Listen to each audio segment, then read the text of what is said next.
The Alpha Hunter moved so fast that even the air did not know he was there. 1 second, he was standing in the broken glass of the green tube. The next second, his fist was buried deep in Goku's stomach. It was a silent hit. There was no boom. There was no crash. It was just pure speed. Goku felt the air leave his lungs. He felt his ribs bend. His eyes went wide. He looked down at the fist. It was wrapped in red energy. It was the same energy as his own Super Saiyan God form. This monster was using Goku's own power against him. Goku flew backward. He smashed into a wall of screens. The screens shattered. Glass rained down on the metal floor. Sparks flew everywhere. Goku slid down the wall. He coughed. A little bit of blood came out of his mouth. He wiped it away with the back of his hand. He looked at the monster. "He is fast," Goku said. His voice was shaky. "He is faster than Jiren. He is faster than Whis. I did not even see him move." Naruto Uzumaki did not wait. He was in his Baryon mode. His chakra was burning like a nuclear fire. His cloak was made of heavy orange energy. He had 9 tails made of fire waving behind him. "You hurt my friend," Naruto shouted. Naruto vanished. He appeared behind the Alpha. He kicked the Alpha in the back of the neck. It was a kick that could cut a moon in half. But the Alpha did not move. The Alpha did not even flinch. A black coating appeared on the Alpha's neck. It was shiny and hard. "Armament." Haki Luffy whispered. "He stole my move." The Alpha turned around slowly. It had no face, but it felt like it was smiling. It grabbed Naruto's leg. Naruto tried to pull away. He used his chakra arms to hit the Alpha, but the Alpha was too strong. The Alpha swung Naruto around like a rag doll. He threw Naruto into the ceiling. Naruto crashed through the metal plates and disappeared into the darkness above. "Naruto, Sasuke, no wait," Rimuru shouted. Rimuru Tempest pulled out his sword. It was glowing with black lightning. "You are going to pay for that," Rimuru said. Rimuru transformed. He did not turn into a slime. He turned into his demon lord form. He grew black wings. He flew at the Alpha. At the same time, Ichigo Kurosaki attacked from the other side. Ichigo was in his Bankai form. His sword, Zangetsu, was thin and black. "Getsuga, Tensho," Ichigo yelled. A wave of black energy hit the Alpha from the left. Rimuru slashed the Alpha from the right. Boom! The 2 attacks met in the middle. Smoke covered the Alpha. The floor shook. The producer watched from his desk. He was drinking a cup of coffee. He looked bored. "It is useless," the producer said. "The Alpha has the defense of Ainz Ooal gown. He has the speed of Saitama. He has the regeneration of Buu. You are fighting a mirror." The smoke cleared. The Alpha was standing there. He was not hurt. He was holding Ichigo's sword with 2 fingers. He was holding Rimuru's sword with his other hand. "Impossible," Ichigo said. "He stopped my Bankai with his fingers." The Alpha twisted his hands. Snap! Ichigo's sword broke. The top half of Zangetsu fell to the floor with a loud clang. Ichigo looked at his broken sword. His eyes were full of shock. That sword had cut through gods. It had cut through fate. Now it was broken like a toy. The Alpha kicked Ichigo in the chest. Ichigo flew across the room and hit a desk. The desk exploded. Rimuru tried to turn into slime to escape, but the Alpha used a spell. "Time stop," the Alpha whispered. It was the first time he spoke. His voice sounded like a computer. Everything froze. The lasers stopped in midair. The dust stopped falling. Rimuru was frozen halfway between human and slime. The Alpha walked casually up to Rimuru. He placed his hand on Rimuru's chest. "Disintegrate," the Alpha said. Time started again. Boom! A magical explosion blasted Rimuru backward. Rimuru rolled on the floor. He was smoking. His body was trying to heal, but it was slow. He used my magic Ainz Ooal gown, said. The skeleton lord stepped forward. His red eyes were glowing brightly. That was a 9th tier spell. How does a machine know magic? The producer laughed. I scanned your data, the producer said. Magic is just code. Key is just code. Everything is just numbers. And I have all the numbers. Ainz was angry. He slammed his golden staff on the ground. I am the ruler of death, Ainz said. I am not a number. Ainz raised his hand. A dark clock appeared behind him. The goal of all life is death, Ainz shouted. This was his ultimate move. It was a spell that killed everything. It killed the air. It killed the ground. It killed magic itself. A wave of death energy washed over the room. The Alpha stood in the middle of it. The death energy hit him. For a second, the Alpha flickered. His skin turned grey. He looked like he was dying. Yes, Ainz said. Die. But then the Alpha glowed green. A green aura surrounded him. The grey skin peeled off like a snake shedding its skin. Underneath, he was shiny and new. Restoration, the Alpha said. He healed instantly. The spell of death did not work. Ainz took a step back. He was actually scared. He ignored my instant death spell, Ainz whispered. That should be impossible. Saitama was standing near the broken vending machine. He was holding his dusty soda can. He watched the Alpha beat up everyone. He watched Ichigo's sword break. He watched Naruto get thrown into the ceiling. Saitama crushed the soda can in his hand. The aluminum crunched. You guys are making a lot of noise, Saitama said. Saitama walked toward the Alpha. He walked slowly. He did not run. He did not fly. He just walked. His cape flapped a little bit in the wind from the air conditioning. The Alpha turned its blank face toward Saitama. The Alpha analyzed Saitama. Threat level unknown, the Alpha said. Saitama stopped in front of the Alpha. He looked at the faceless head. You broke my friend's sword, Saitama said, and you made Goku bleed. That is not nice. The Alpha did not answer. It punched Saitama. Bam! The fist hit Saitama's face. Saitama's head snapped back. A shockwave blew the roof off the control room. The metal walls peeled back like a banana. But Saitama did not move his feet. He stood there. There was a little red mark on his cheek. Saitama turned his head back. He looked at the Alpha. Is that it? Saitama asked. The Alpha punched again, and again, and again. Bam, bam, bam. It was a machine gun of punches. Each punch was strong enough to destroy a planet. Saitama stood there and took it. He looked like he was waiting for a bus. Are you done? Saitama asked. The Alpha stopped. It stepped back. It seemed confused. Its computer brain could not understand why Saitama was not dead. My turn, Saitama said. Saitama pulled his right fist back. Normal punch. He threw a punch. It was not his serious punch. It was just a regular punch. But because it was Saitama, it was still devastating. The fist hit the Alpha's chest. Crunch. The Alpha's chest caved in. The metal armor cracked. The Alpha flew backward. He smashed through 10 rows of computers. He smashed through the back wall. He flew out of the building and crashed into a mountain of data servers in the distance. Goku stood up. He was holding his stomach. He watched Saitama. Wow, Goku said. You really are strong, Saitama. You made him fly. Saitama looked at his glove. It was smoking. He was kinda hard, Saitama said. Like hitting a fridge. But the fight was not over.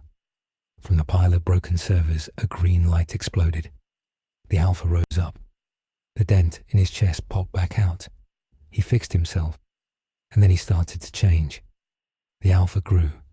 His muscles got bigger. Spikes grew out of his shoulders. A tail grew from his back. It looked like Frieza's tail, but it was made of metal. And most terrifying of all, a face appeared. It was not a human face. It was a mask, a white mask with purple markings. Evolution complete, the Alpha said. His voice was deeper now. The producer clapped his hands. Marvelous, the producer shouted. He adapted to the punch. He analyzed the force of the bald man and upgraded his durability. Now physical attacks will not work anymore. Goku looked at Vegeta. No, wait, Vegeta was not there. He looked at Satoru Gojo. Gojo was standing on a floating piece of debris. He looked serious. He had his blindfold off. His 6 eyes were spinning. This is bad, Gojo said. He is not just copying us. He is evolving. He is becoming the perfect counter to everything we do. If we punch him, he gets harder. If we burn him, he becomes fireproof. Then what do we do? Luffy asked. Luffy was stuck to the wall. He peeled himself off. He looked tired. We have to do something he cannot analyze, Gojo said. We have to do something illogical. Something illogical? Goku scratched his head. I am good at being illogical. Sung Jinwoo walked up to them. He looked calm. I have an idea, Jinwoo said. He is a program, right? He runs on data. If we overload him with too much data, maybe he will crash. Gojo smiled. I tried that earlier, Gojo said, with my infinite void. But he broke out of it. Jinwoo nodded. Yes, alone we cannot crash him, Jinwoo said. But what if we all do it together? What if we all hit him with our maximum energy at the exact same second? The system cannot calculate 10 infinity levels at once. It is a gamble, Anos Voldigoad said. The Demon King walked over. He looked at his fingernails. But gambling is fun. Goku stepped forward. He went into his base form. He closed his eyes. Okay, Goku said. One big attack. Everyone ready? Wait, Naruto yelled.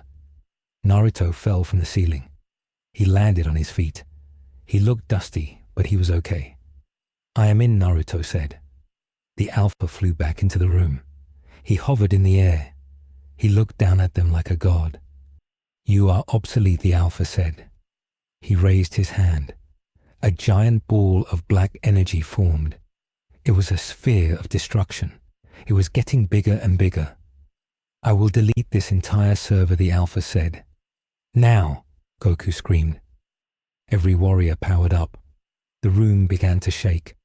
The metal floor started to melt just from the heat of their energy. Goku went Ultra Instinct. His hair turned silver. His eyes turned silver. He did not scream. He was calm. A giant silver avatar formed around him. Luffy went Gear 5. He turned into a giant white warrior. He grabbed lightning bolts from the air and turned them into spears. Naruto went Asura mode. He had 3 heads and 6 arms made of golden chakra. He held 6 massive Rasen shurikens. Ichigo used his horn of salvation. He mixed his hollow power with his soul reaper power. He charged a Gran Reitero. Saitama just tightened his glove. He got ready for a serious punch. Gojo crossed his fingers. Hollow purple. Ainz cast super tier magic. Fallen down. Rimuru used Gluttony King. Anos summoned his sword, Venusdono, the sword that could destroy reason. Jinwoo called forth his entire shadow army. Millions of shadows rose up from the floor to hold the Alpha in place. Attack, Goku yelled.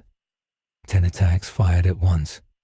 The Kamehameha, the lightning spears, the Rasen shurikens, the Sero, the punch, the purple, the magic, the sword.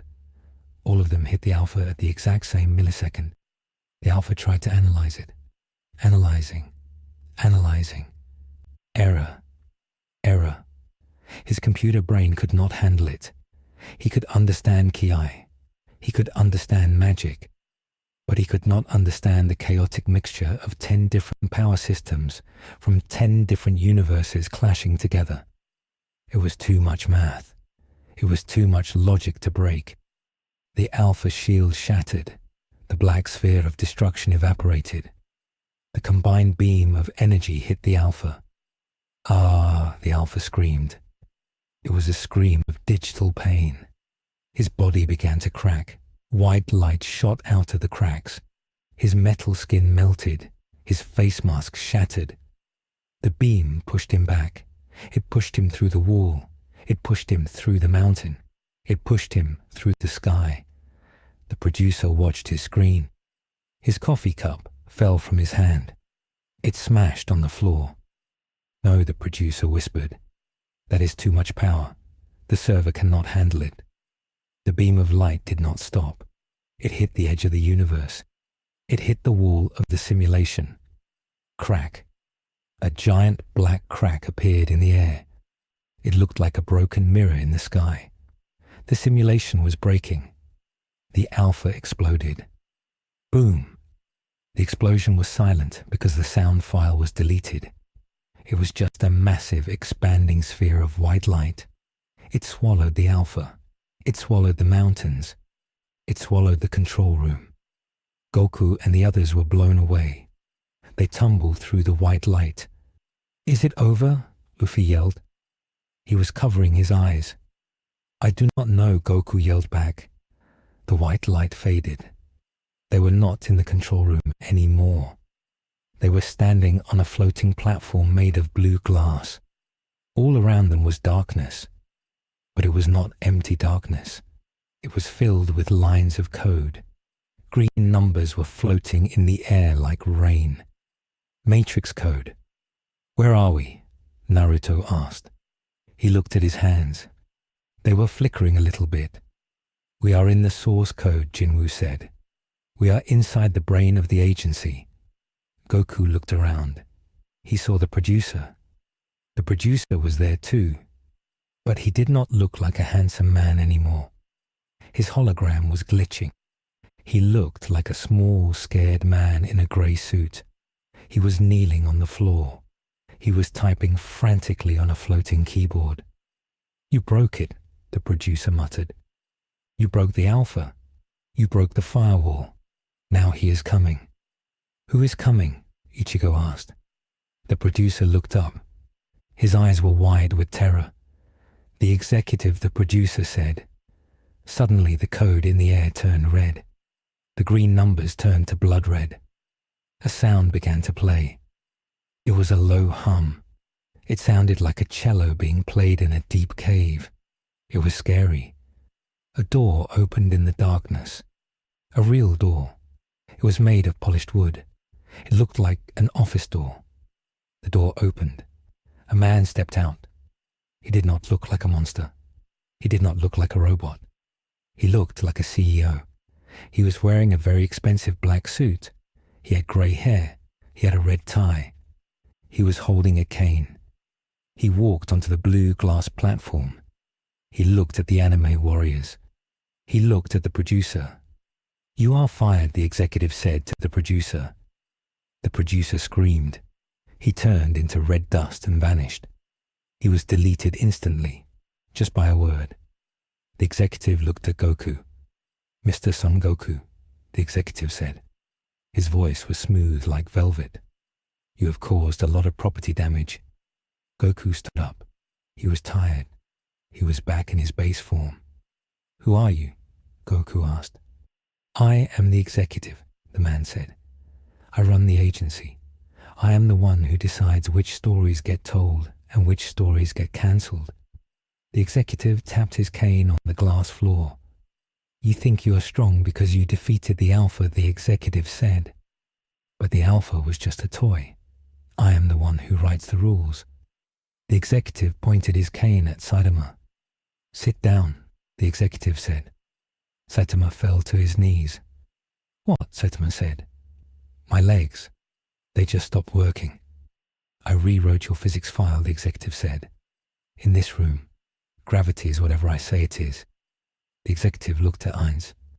No magic, he said. Ainz felt his mana disappear. His staff stopped glowing. My power, Ainz gasped. It is gone. The executive smiled. It was a cruel smile. You see, the executive said, You are just characters. I am the author. You cannot fight the one who holds the pen. Goku tried to move. He felt heavy.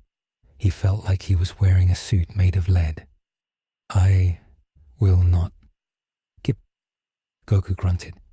He tried to stand up. He pushed with his legs. The executive looked surprised. You are resisting? The executive asked. That is interesting. Your willpower stat is abnormally high. Goku stood up. He was shaking, but he was standing. We are not just characters, Goku said. We are real. We have feelings. We have friends. Goku took a step forward. And we do not like your show, Goku said. The executive frowned. Then I will just have to write a tragic ending, the executive said. The executive raised his hand. The red code in the air began to swirl. It formed a giant eraser, a literal eraser made of energy. Goodbye, the executive said. He swung the eraser down. But suddenly, a sword stopped the eraser. It was not Ichigo. It was not Rimuru. It was a new challenger. A rift opened in the code. A man stepped out. He had spiky black hair. He wore a black guy. He had a tail. It was Vegeta. But he looked different. He was glowing with a purple aura. It was Ultra Ego. I finally found you, Kakarot, Vegeta said. Goku looked at him. Vegeta? Goku asked. How did you get here? I sensed your annoying energy, Vegeta said. You were making so much noise I could hear it from the other side of the multiverse. Vegeta looked at the executive. So this is the clown running this circus? Vegeta asked. The executive looked annoyed. Another one? The executive said. I did not invite you. Vegeta smiled. It was his classic arrogant smile. He pointed his thumb at himself. I am the prince of all Saiyans, Vegeta said. I go where I want. Vegeta charged. He did not care about the physics rewriting. He used pure destruction energy. Hakai, Vegeta yelled. He punched the eraser. The eraser shattered. The executive stepped back. Impossible, the executive said. My code. Vegeta landed next to Goku. Get up, Kakarot, Vegeta said. We have a god to kill. Goku smiled. He felt his strength coming back. Seeing Vegeta gave him a second win. Yeah, Goku said. Let's do it, Vegeta. The rest of the team stood up. Jinwoo, Luffy, Naruto. They all felt the hope return. They were not alone. The executive looked at the 11 warriors. He fixed his tie. He did not look scared anymore. He looked angry. Fine, the executive said. If you want a war, I will give you a war. The executive slammed his cane into the glass floor. The blue glass turned red. The darkness turned to fire. Welcome to the final draft, the executive said. The episode ended with the image of Goku and Vegeta standing side by side, facing the executive, while the world around them burned in red code. The prince has arrived. Vegeta joins the battle against the executive. Can the combined might of the Saiyans and the anime gods defeat the man who controls reality itself? The final battle is approaching. Find out in the next episode.